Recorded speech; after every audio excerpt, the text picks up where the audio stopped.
Hello everyone, welcome back to the channel. In this video, I'm going to create a quick in-depth comparison review about this AI meetings platform, which is Fireflies and Meetgeek. So to get started with a quick in-depth comparison review about these two platforms, Fireflies remain the stronger all-round meeting assistant, especially for speed, accuracy, and depth of features. It offers fast real-time transcription, multi-language support, automatic meeting summary, and a ChatGPT powered assistant called HacksFred that lets you extract insight, generate follow-ups, or ask questions about past meetings.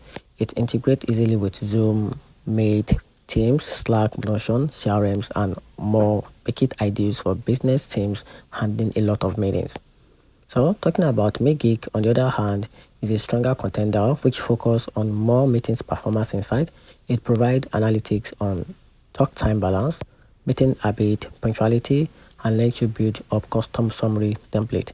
Its transcriptions are accurate but slower to process, and its AI interaction often requires Slack instead of being fully in app like Fireflies.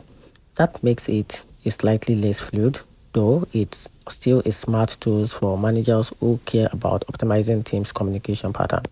So and here's the very conclusion. Fireflies AI wins for teams needing a quick, reliable meetings capture and AI support, while Meetgeek is better suited for those who want structured meeting review and performance metric, but can tolerate slower processing and a fewer native AI tools. And that's it. So let me know in the comment section what you think about this AI meeting platform. And that's it.